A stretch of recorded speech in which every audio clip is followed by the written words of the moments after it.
1935, Lionel set off on its most ambitious project to date, the creation of a true-to-scale replica of the famous New York Central J3 Hudson locomotive.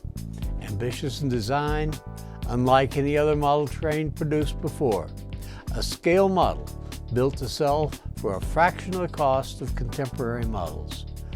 If you collect Lionel trains, this is the holy grail, the train many collectors have spent years, even decades, searching for. Let's get started.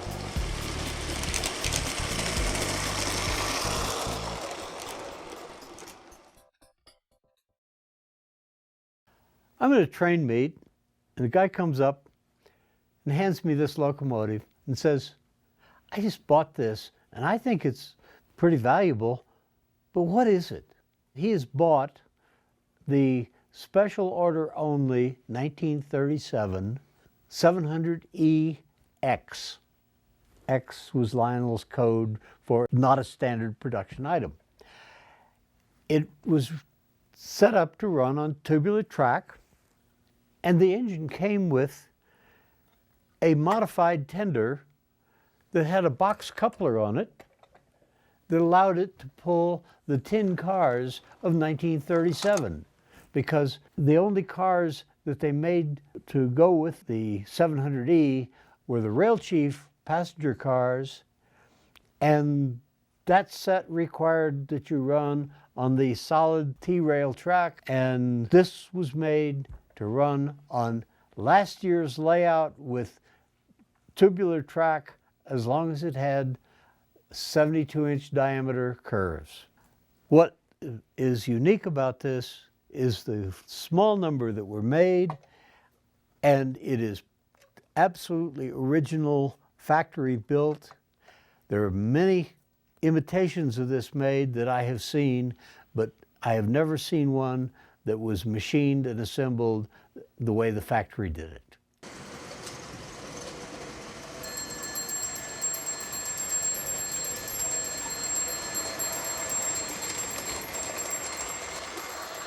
The Hudsons were made by Lionel from 1937 up to the Second World War. They sold some in 1942, but it's commonly believed that there weren't any made that year. You can tell what year one was built by distinguishing characteristics. This is a 1937 engine, and you can confirm that because it has the thin window mullion on the rear window, and it has a groove between the junction box and the running board that was eliminated in production early in 1938. The caster had trouble pulling the mold out of the junction box groove, and they were authorized to modify the mold to eliminate that groove. So all later Hudsons have no groove under the junction box. In 1937, the valve gear rivets on the eccentric rod and on the combination lever had round heads, where later some of them had hex heads, finally all of them had hex heads. Only the 1937 locomotive had round heads at the eccentric crank, at the other end of the eccentric rod, and on the combination lever. This is a casting off a 1937 Hudson. It has swollen due to intergranular corrosion, and it's swollen enough that it's broken the solder joint on this valve stem extension. But other than that, it's in good shape because it hadn't been broken. They found out that these window mullions were so flimsy that people broke them out just handling the engines. So in April of 1938, they modified the tooling to make that heavier so it wouldn't be so easy to break.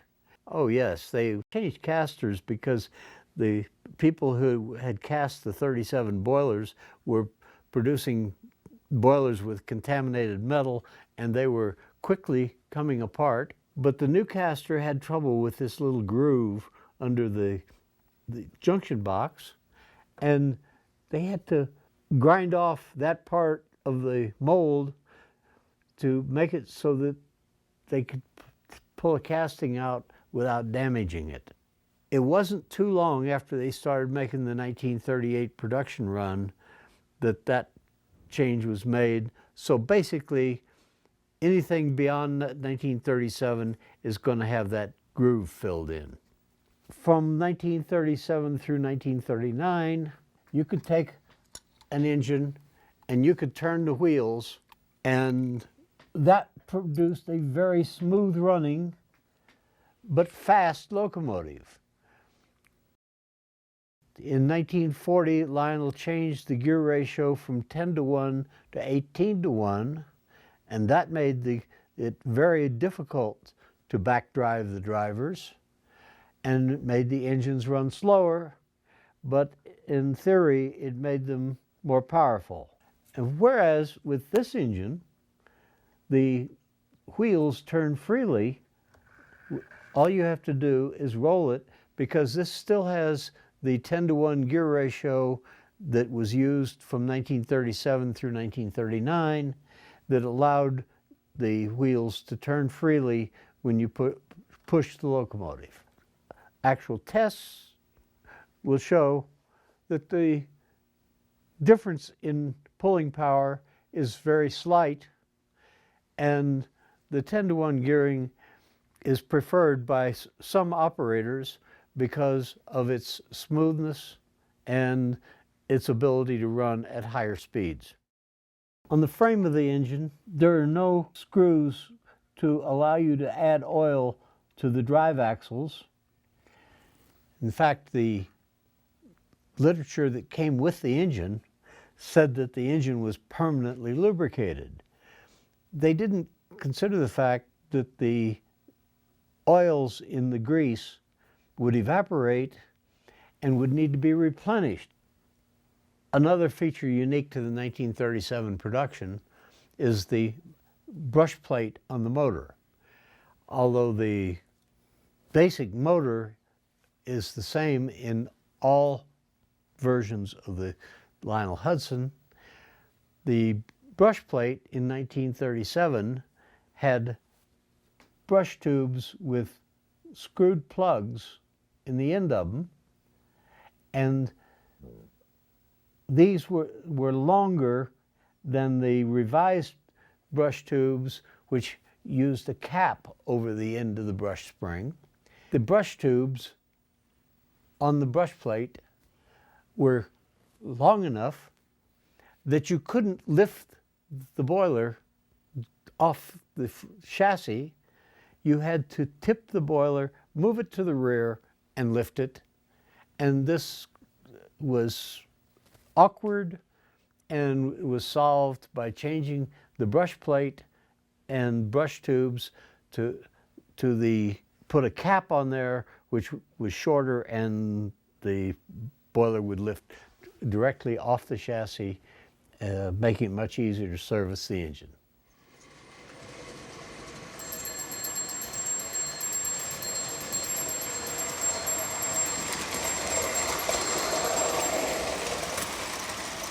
In 1938, I know everybody has his own opinions, but I think they made the best version of the 700E.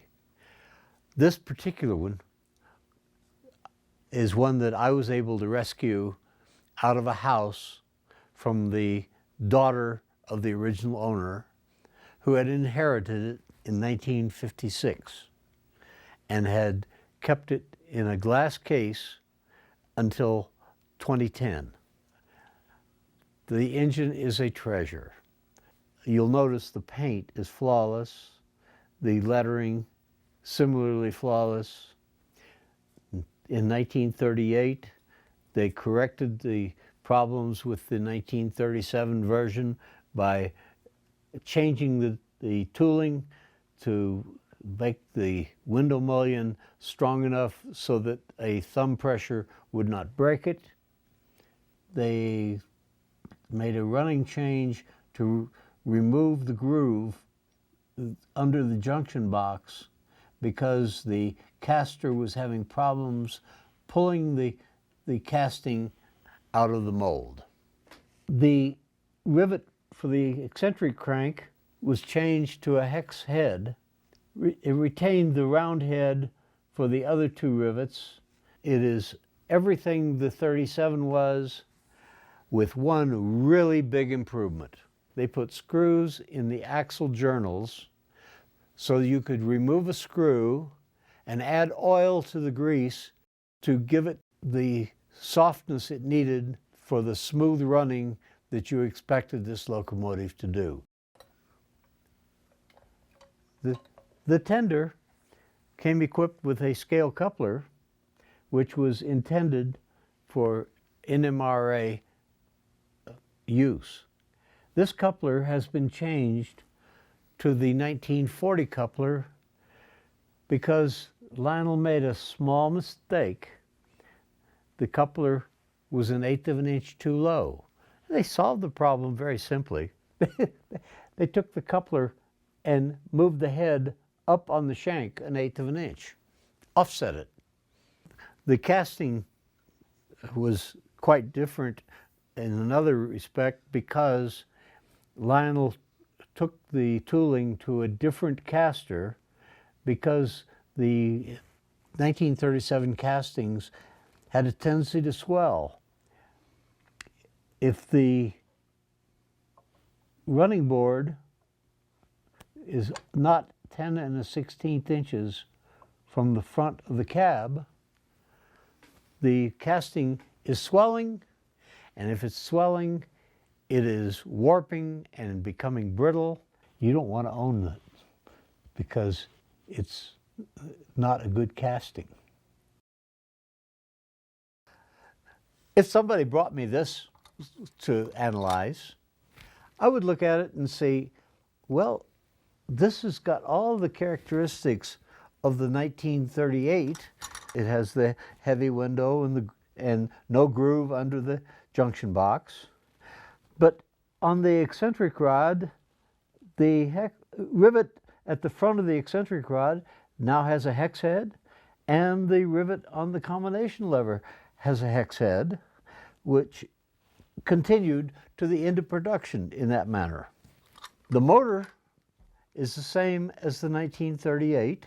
It has the caps on the brush tubes, and it has the straight lever on the E-unit isolation lever, and it still has a recessed socket for the wire that goes to the tender, where the larger diameter earlier plug fits snugly.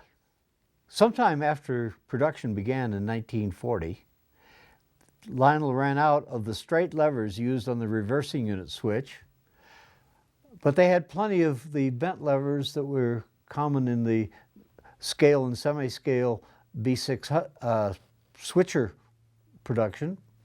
So they pulled them out of the parts bin and put them in all the locomotives made after the first production in 1940. And this continued until production ended. When you found your tin plate version of the Lionel Hudson, if you're really lucky, you found the boxes because of the prominent X on the box. This was Lionel's way of marking a custom order or a variation from standard production.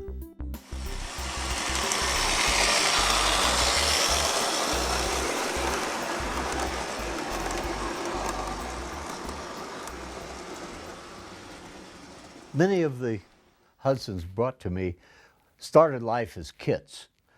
Well, this one is still a kit because you can tell because the lettering on the cab is the decal. This has the original kit decals, which were white when they were applied, have now yellowed with age, but are quite easily distinguished from the rubber stamped printing of the cab number on the production locomotives. This kit, which is made after 1939, has a different gear ratio, which makes the drive wheels almost impossible to turn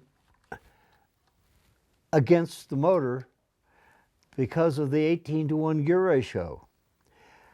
It also had a change in the motor to include a projecting jack for the tender wire to plug into, which accepted a smaller diameter than the earlier jacks. Now this is a kit, but the pieces are all identical except for the paint and the nameplate on the ash pan from the production model. You will know it's a kit because of the decals and generally a lower quality paint job, but other than that, it runs the same as any other post-1939 Hudson locomotive.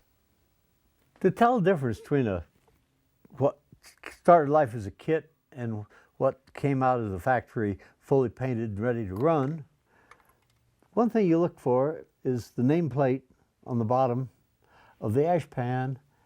It says 700E. The 700K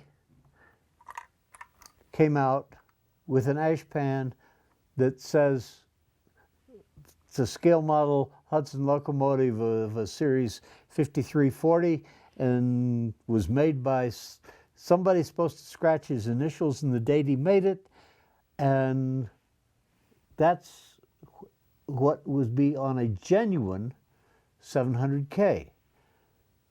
But since those ash pans can be changed, you have to look for other things.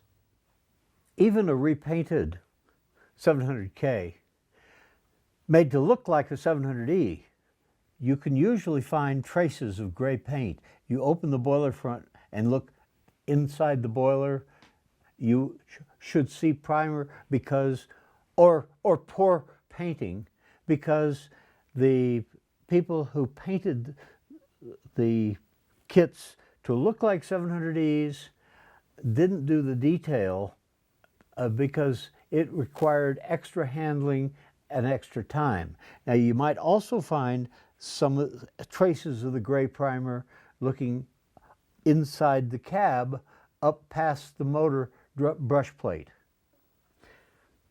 The 700E, everything on the 700E is going to be uniformly painted. You look inside and you see the same quality of paint on the inside of the boiler as on the outside of the boiler because they were painted on a paint line where they were turned every possible way so they got a uniform coating of the paint. A true, genuine kit is going to have decal lettering. The decals were white when they were new because of the aging of the ink in the decals. They have a cream color now, but engine and tender decals are very distinctive. They are exactly the same lettering font and the same letter size as the stamping on the original, but they were applied over the paint with a water-soluble decal.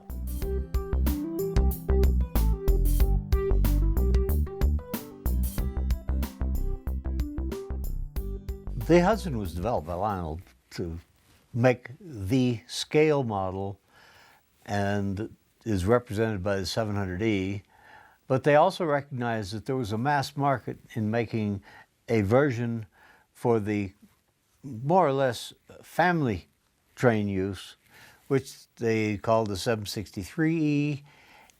They were produced concurrently and they share a lot of parts, but for twice the price of the 763E, you got some little wires added on here going from the cab up to the big wire across the top.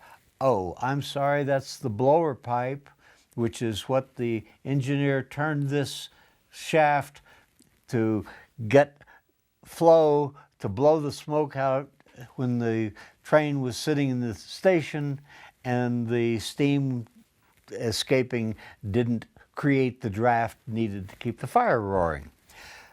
Okay, that's all trivia about why there's so much detail on this one. The important thing is the 763 ran exactly the same as the 700E. It pulled a lighter weight tender, and that limited the number of cars it could pull around a curve.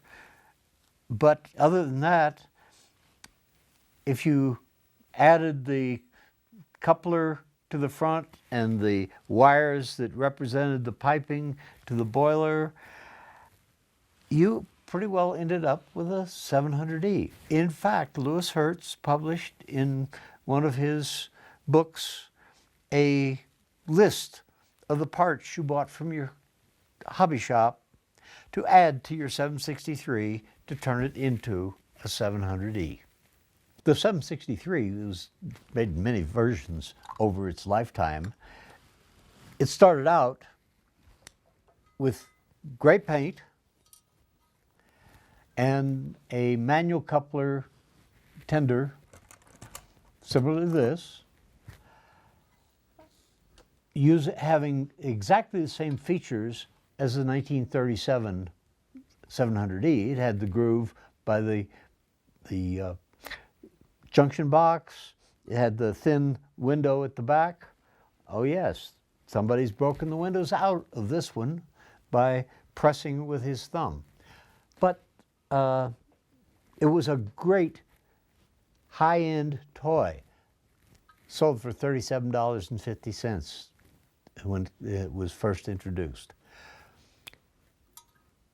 The year later, they made the changes that I mentioned on the 700E, but they added the new electric coupler to the tender so that they could uncouple remotely, and added great play value to the train. In the 4 years that the 763 was sold with gray paint, the tenders changed so that you could actually identify the year by significant features. The 1937 tender had a manual coupler. The 1938 had the first electric coupler. They didn't get the electric coupler right until 1940, which was the third variation, but there's a distinction about the 38 tender because they used a darker gray paint that year only for the engine and tender. And there are people who think there's something very special about the dark gray 1938 763 Hudsons. Actually, it's just that's the color the paint was that year. Now on the couplers, in 1937, there was no electric coupler. It had the pickups on the trucks for the whistle, and that was it. In 1938, the newly added electric coupler was put on all the better trains, and its only problem was the pickup for the coupler had no shielding to keep it from rubbing on the center rail when it went over a switch, and so they tended to uncouple as they went around the track. That wasn't a very nice feature. So in 1939, they added a little piece of red paper in here to lift this up and keep it from touching the switches. And it was about as effective as trying to keep the rain off you by holding your hand over your eyes. The last year that the gray 763 was sold, it was part of a set with green passenger cars. It was the lowest price 072 set, but it included this tender with a Bakelite shield around the coupler contact point, which kept it from uncoupling going over switches. and was by far the best operating coupler of the series. In 1940, Lionel put black paint on the 763, used the same stamp to stamp it number 763E Lionel lines on the cab, but they changed the tender. They put the coal-type tender that had been supplied since 1938 with a 226 O-gauge Baby Hudson. The proper tender with the 763 came with the shielded pickup on the electric coupler that was introduced on the gray 1940 tank type tender. Any 763 that is paired with the earlier coupler is not a set as it came from the factory.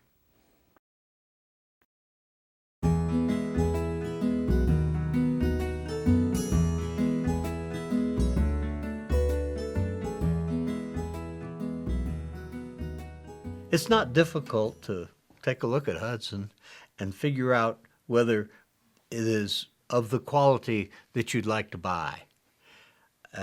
Naturally, if it's new in the box, well, still you have to make many measurements and observations to make sure that there isn't something that's going to cost you money after you buy it.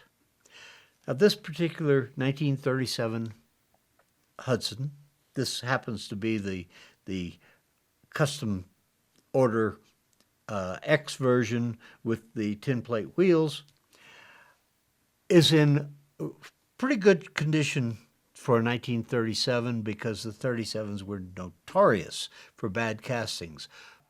Now, here is a 1937 boiler that has severe casting distress. You can see that this wire that is soldered to the heavy wire going across the boiler, that there is a large gap between the end of the small wire and the wire across the top. This is boiler growth indicated by the broken wire. Unfortunately, you don't get this on a 763, but it's an easy way on a 700E to see if the boiler has grown. Now, you probably are only going to see this on a 1937, which, as you might recall, has the groove under the junction box. But it's possible, even on a later boiler, to have boiler growth, and this is your first key to whether it's there. People say that if a boiler doesn't have any distortion, that it's good. But if you look down this boiler, you see the running boards are almost perfectly straight, and yet this boiler has grown over 1/16 of an inch. Next thing you would want to find out, and this is with any Hudson you buy, you put it on a piece of track and check to see the clearance of the cow catcher from the center rail. Now, this particular engine has a little bit of frame distortion, and the actual clearance between the cow catcher and the center rail is a little over 1/16 of an inch. It should be 1/8 of an inch. Because of the value of this in the condition that it was received, no correction has been made on this. But if this bothered me, if I wanted this to be a running locomotive, I would straighten the frame to get that clearance before I put it on the track to run it. Because as it is, if the track's the least bit uneven, the cow catcher will hit the center rail, and that marks the cow catcher and that leaves a mark that you don't need to have happen. Turn the engine over and look at the drivers. If the drivers have not started to swell, in other words, the casting's going bad, then you should be able to take a calling card and slip it between the driver and the side rod, and the driver and the crosshead guide support. The manufactured clearance is very small and it takes very little distortion to lose that clearance, but if you lose the clearance, and you have to check both sides, if you lose that clearance, the wheels are rubbing on the rods or the crosshead guide supports, and it won't run very well. It may look pretty on the shelf, but it isn't worth much as a sample of a running locomotive. While you're upside down, look at the springs and washers on the pilot truck and the trailing truck. Now the pilot truck spring, there should be a washer under the head of the rear screw and the spring between that and an inverted flanged washer. A finishing washer on a conical spring should be on the front screw, and the result of the two should give you a balanced truck that hangs down when it's off the track. The rear springs should be strong enough that the weight of the trailing truck does not flatten them, but not strong enough that it holds the trailing truck up to the heads of the screws. Many engines have replacement drawbar pins and chains. The original drawbar pin and chain is a bronze chain and a bronze pin that are chemically blackened. There are 17 links in the circular link chain, and the attachment links are about twice the diameter as the chain links.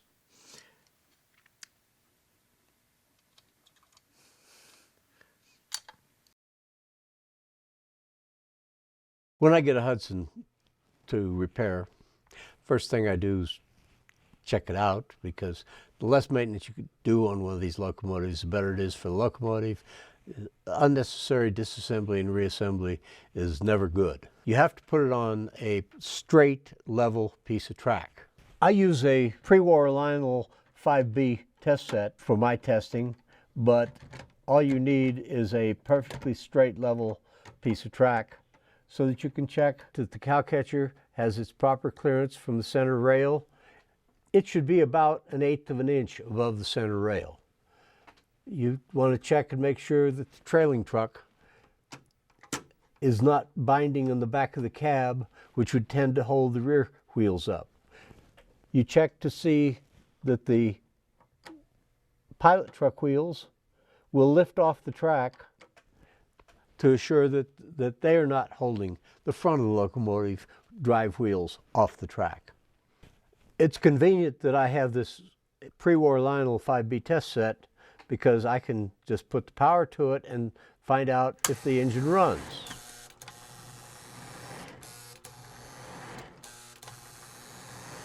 After 2 cycles of the E-unit, you know that the E-unit is working properly and that the lubrication is proper, because that's about as fast as the engine will run at 12 volts.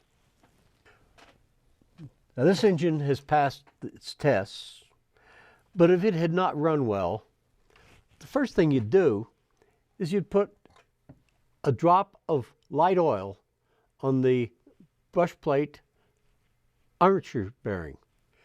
Frequently, That's all you have to do with a train that's been sitting idle and the oil has dried, and that will make it run faster and smoother.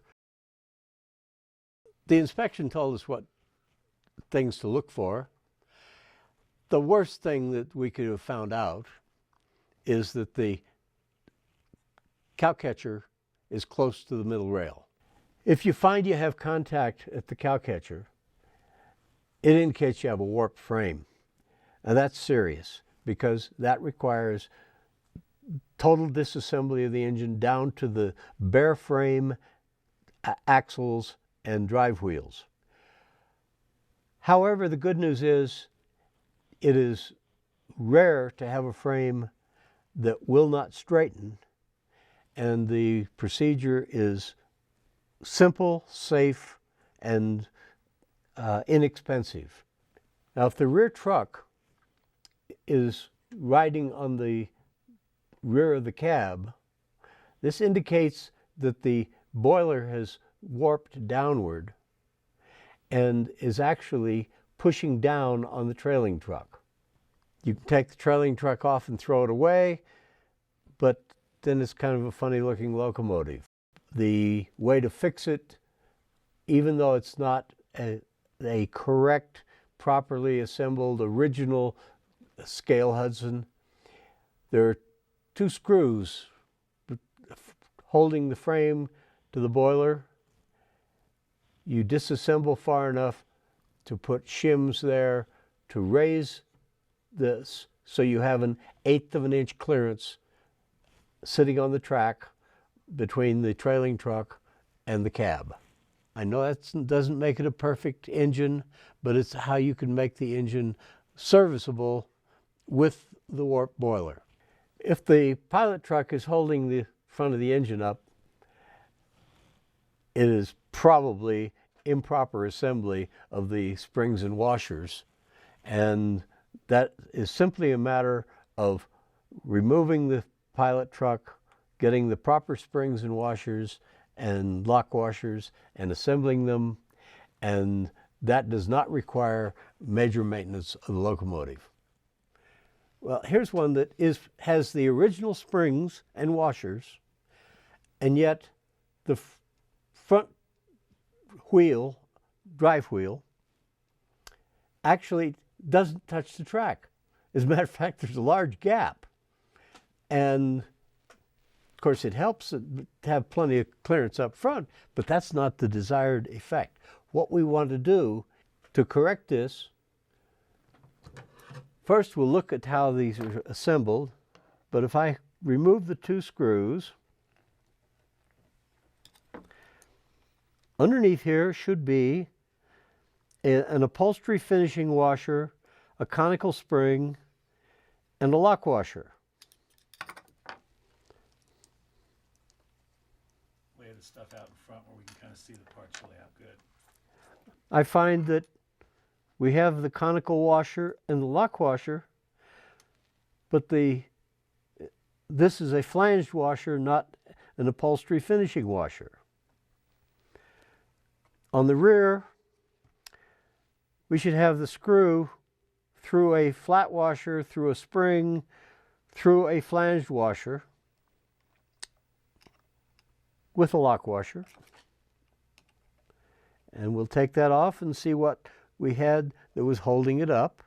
Actually, that's the one that was holding it up because it's too thick.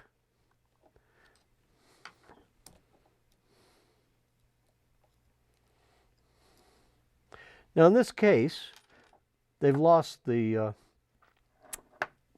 lock washer, but the lock washer is only important in terms of keeping it from coming apart while it's running. This washer was put in the wrong place, and its thickness held the front of the engine up. The owner may have done that because he had a problem with the cowcatcher rubbing the middle rail. He didn't realize that it was causing the drivers to be lifted off the main rails. But if we reassemble this properly, it's simple. You take the screw, you put it through the front slot of the pilot truck, You put the finishing washer on there to rub on the pilot truck as it swings back and forth. You put the conical spring, seat it in the finishing washer. You put the lock washer on.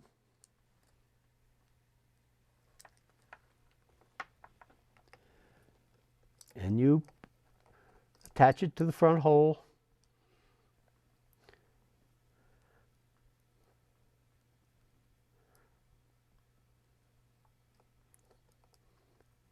I'll start the screw in a minute.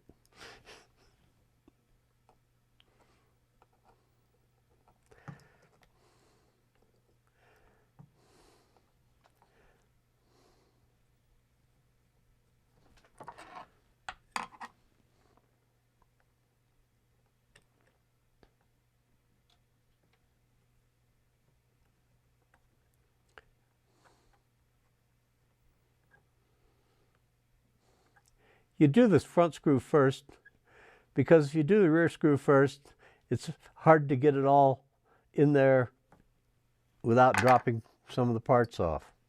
Because on the rear screw, even though this washer is thicker than the original, it's the same size and therefore works properly. The spring is put into the flat end of the flanged washer, not the flanged end.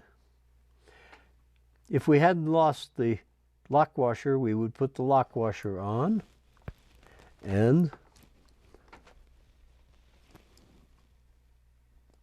we install that. And the result of putting these in correctly is that when we put it on the track, we now have the drive wheels resting on the track.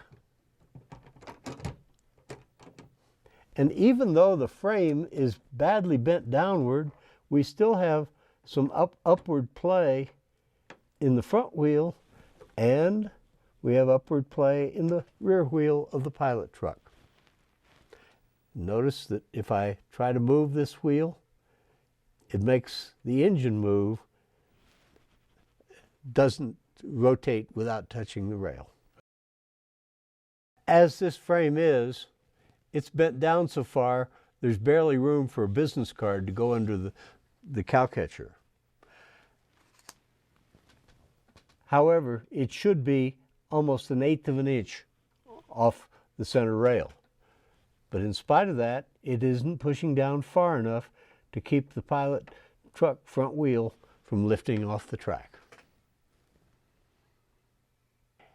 If the engine did run a little bit, but it didn't reverse well, it's a common repair for a Lionel E unit, and you have to take the boiler off to get to it, so it's fairly major disassembly.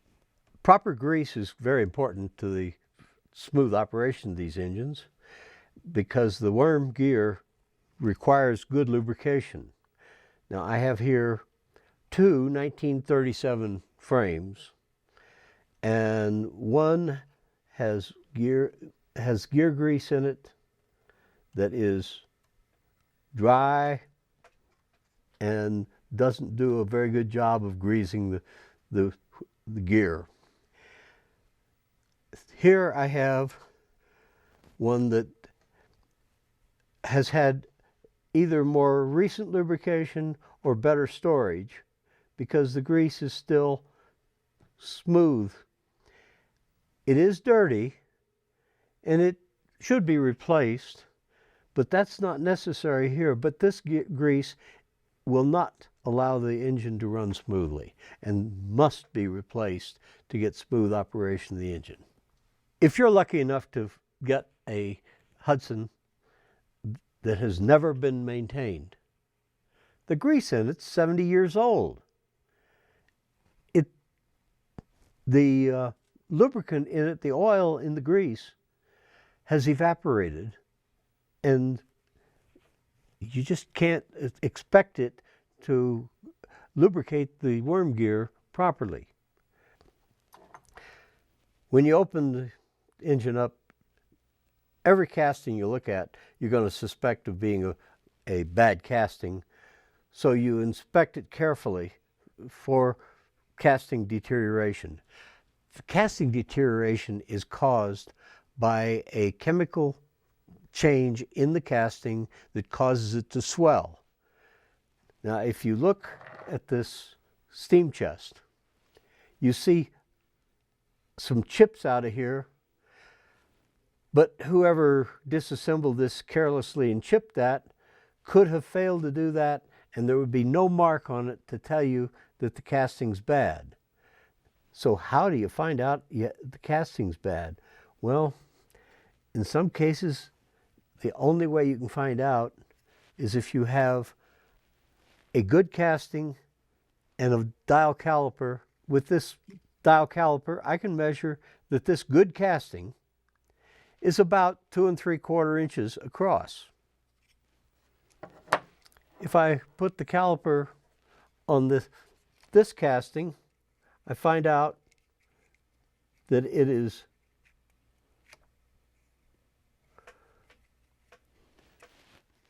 over 2.8 inches across. Now, that's a 1/16 of an inch of swelling. Doesn't sound like much, but that's what causes these fine cracks in the casting. Of course, it's broken here, but that may have been done when someone pulled the boiler off without being careful not to stress that point. And there's a crack there. Well, I find cracks. There's a crack over here. Cracks all over the place. Sometimes castings look perfectly good, but aren't. This is a wheel casting that has perfect finish and appearance. Not a thing wrong with it, except it's warped. It was designed to have this hub recessed from the rim of the wheel by 50 thousandths of an inch.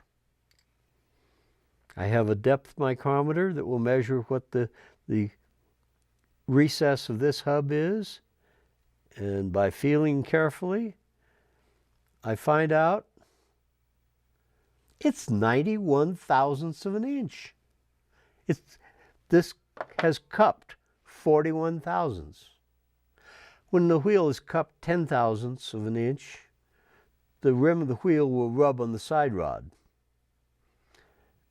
At 41 thousandths, it will bend the side rod, destroying it.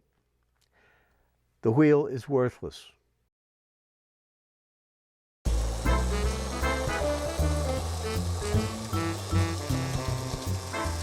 If you want to run the Lionel scale Hudson, you need a track with the shape of the solid rail.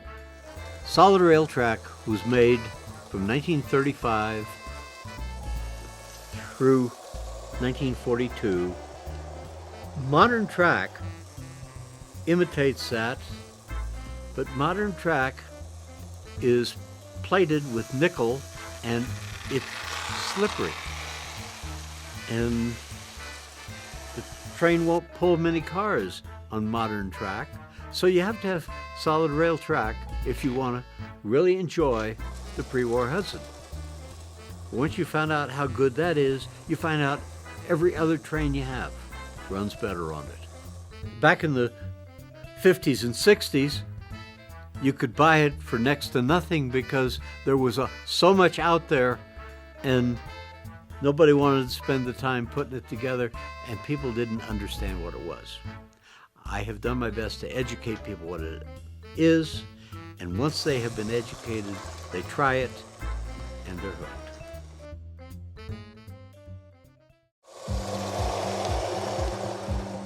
Time to take the Hudson apart. First thing I'm going to do is take the trim off that is easily damaged if you forget to take it off as you're disassembling. Next part is the reach rod on the power reverse cylinder. Crank pin screw has very little surface to unscrew it, and if you use pliers you'll scratch it. When Lionel started making the 700E in 1937, they decided to put serial numbers on the frame. We're now ready to put the boiler on it.